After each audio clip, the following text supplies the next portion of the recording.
Welcome to the Modern Legacy podcast, where we help players, parents, coaches, and ambitious individuals. Every episode is packed with practical advice, real experiences, and conversations to help you develop and succeed. This podcast is proudly sponsored by our sister brand, Questa Sports, your official teamwear partner.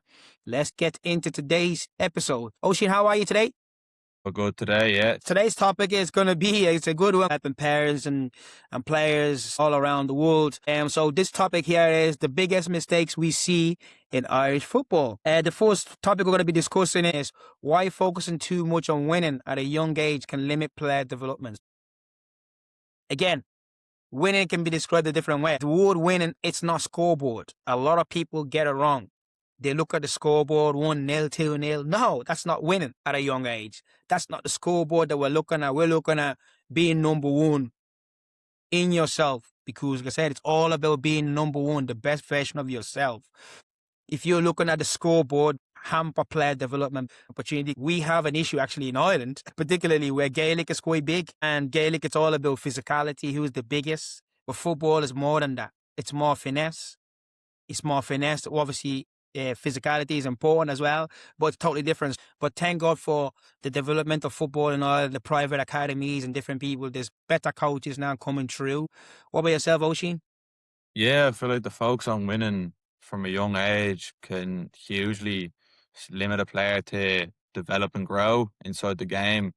Like I've seen the first time playing grassroots, some of the boys I've played against for other clubs have been played out of position just because their size and their stature matches a traditional position.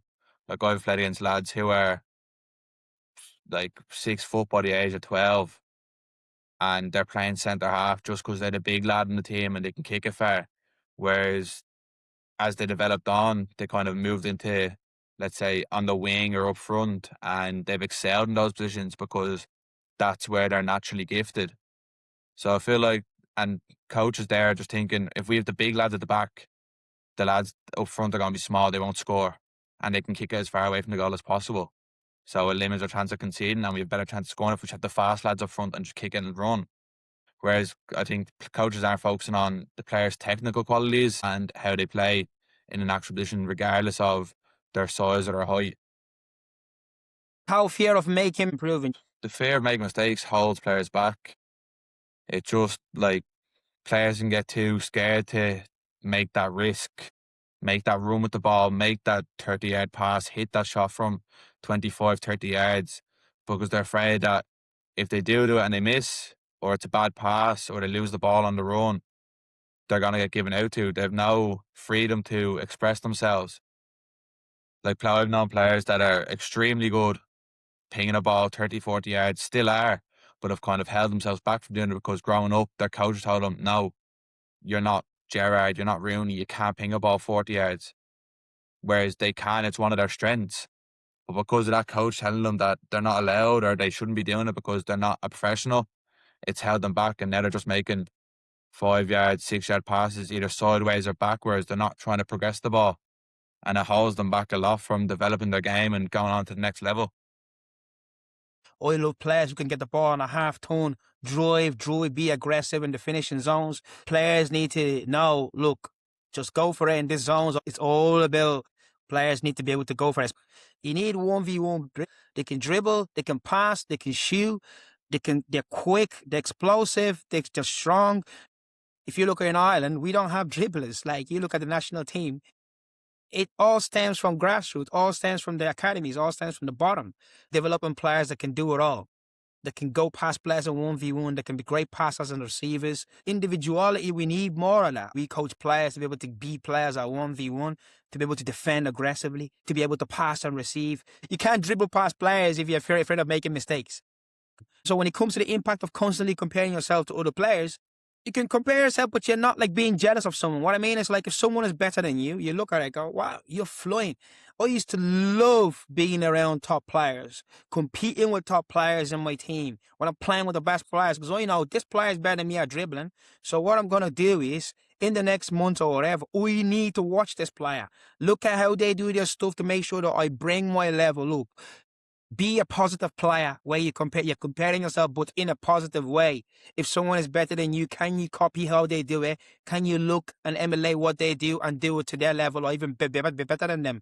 So it's not about how you start. It's all about how you finish. If you're comparing yourself, someone is better than you, can that motivate you rather than you be negative about it? What about yourself, Oisín? Yeah, I'd say the same. Use the comparison as motivation for yourself. Like I tend to do it now that I've kind of got a bit older and understood the game a bit more. When I compare myself to other players in my position, particularly play up front, like other strikers, I'd kind of tend to look at what they do well, and I look at, can I get as close to them as possible in what they do, but then can I also do what they can't do? Can I do that better than them? Because if I can offer what they can't offer, it gives me that opportunity of, right, they're good at this and I'm okay at this, but they're not good at this and I'm really good at this. So it kind of gives the other option of taking over and giving a different sort of angle to the game as a different player. And it's just about using it to your advantage, using it as motivation, as drive, rather than using it as an excuse and as a weakness to just give up and throw your toys at the pram. Yeah. Why some players wait for coaches instead of taking ownership of their own development? Where can prove it and play their part? The team coaches is doing a great job, but can you get better individually? Can you take ownership of your own development? Because look, team coaches come and go. As you move teams or you move clubs, they're gone. But the personal development coach, the private development coach will hopefully stay with you for a long time as you move from team to teams. So yes, taking your own ownership, don't be letting people make your own decision for you. Smart players who told their parents, look, I want to go with this coach. Their parents couldn't see it, but the player was able to see it. Young player was able to see, oh, I need help. If the kids are smart and they want to take ownership of their own development, say to your parents, try it out, see how they can develop you and bring it to the next level. But absolutely, players, no matter how young or old you are, you can take ownership of that. So sometimes players have to help their parents make that decisions for them as well. Yeah, I think players are always looking, especially those kind of less confident players, are always looking at doing exactly what the coach says, because at least then if it goes wrong, it's not on them and they don't take any responsibility about it. Whereas if they go and try express themselves and have a go at something and see how it goes and it goes wrong, they're almost afraid of the repercussions that come with that and how it affects them and how much trouble they get in. So there's a very real lack of footballers nowadays. Everyone's kind of just doing it by the book so they can keep everyone happy and keep themselves out of trouble. Yeah, okay, the next come before short-term results. Long-term development, it's always very important. You need to see the end of where you're going, and then you walk your way towards the end of the race. The long-term vision is the end line. If I have a chance of becoming number one in the best version of myself, and that's why with you and your coach and your people around you, they can help you maximize it. Because sometimes players lack motivation and they need someone around them to go, hey, switch on. You're walking this race now. We can't compete. We need to start jogging this race or sprint that race. Long-term development and short-term. It's pointless doing the short term stuff if you haven't got a long term goal in mind. Like there's no point like running a load of 5Ks if you haven't got the plan of running that marathon in 5, 6 months. If you're just gonna run them and just go, ah yeah, well I've done them. You should set yourself a goal always. Same with football. So you should always mix the two. With the short term, always have a goal of going long term and where you want to go. So you can set yourself, that's the aim. This is why I'm doing this. And that's where I want to be in a year or two from now. So the first one is, what is the biggest mistake young players make in Ireland? I'd say playing the game the easy way, not willing to take risks, just moving the ball, giving the responsibility to someone else rather than taking it for yourself and going to try to help your team win the game. If you're only training once a week or twice a week, I can guarantee you now, nothing is going to happen for your child. Nothing is going to happen for you as a player. It's all about accumulating that contact time. Numbers matters. Numbers matters. And that's why Ireland can produce a lot of top end players, because in the grassroots or lower level, some teams are training once a week. You know what I mean? And then some teams are training twice, 3 times. No, they go 4, 5. So Thank goodness for private academies coming through, because those players can go now and go to private academies and get that extra sessions club. So you need to go find a private academy, look around, shop around, and then get your kid into doing that extra 1 or 2 extra sessions to make up the numbers to compete. When I even compete with African players, like, when it comes to contact time, because they're always playing on the street. So we need to improve that daily contact time. The biggest mistake would be the contact time hours, okay? The next one would be Irish players brave enough on the ball. I think so now. I think there's too much passive passing, passive movement with the ball. There's not enough determination to go and make things happen and change the game, especially, and it goes all the way through from grassroots, even up to the national team.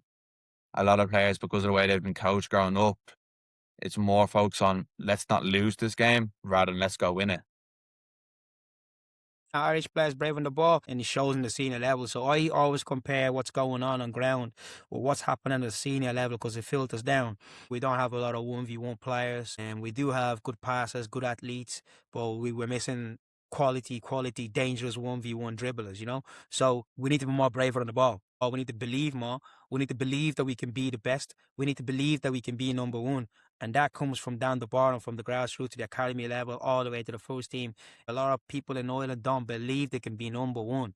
They believe that they're just there, happy to be here. No, I'm not happy to be here. So yes, we need of being brave into players, coaches, organisers, the whole lot. What is one change that would improve youth football in Ireland? I'd say the standard in coaching and the quality of coaching. Like, obviously nowadays you get kind of, especially at youth football and grassroots, you just get someone's uncle or someone's dad taking over the team. And obviously in some situations you can be lucky that the parent knows football and has played at a good level. Like, I was always lucky that my dad and my uncle had played top level football. My uncle played League of Ireland growing up and was there at senior level. So I was kind of lucky to have that. But then you go to the literally 10 minutes down the road and a club could have a coach who's only ever played Wicklow League up until he was 18, and then that was it. Stopped playing football. So you kind of get an inconsistency in coaching. So I'd kind of set like a minimum coaching standard to kind of improve the overall quality from grassroots all the way up. Coaching level needs to go up. Thank goodness for private coaching coming in, because private academies, because it's quite big in the UK and the US, and it does help the federation, the private academy coaches, because the FAO, it cannot do everything. So to have the support system of private academies who are willing to kind of play their part in the development of players, it's massive. Facilities are a big problem. We need more indoor facilities, indoor domes. It's so hard in the winter to find an indoor facilities. We need to have indoor domes like they do in Scandinavia. We need more investment in facilities. We need more better facilities, and obviously better coaching, and also better belief that we can compete. We can compete in European championships. We can compete in the World Cups. We can compete with the best. But if the top guys don't believe by investing, how do I know you really care? By your investment. Not just talk about it. You need to show that you're willing to do it. That's one thing I would definitely change. Yeah, that was good. That was a very interesting topic, and it kind of allows us to kind of relate to it a lot bit more with different stories. Okay, thanks for tuning in to the Modern Legacy podcast. Don't forget to follow the show, leave a review, and share this episode with someone who would benefit from it. Watch full episodes on our YouTube channel at Modernlegacy Soccer Academy. Until next time, keep on improving on and off the pitch. See you on the next one.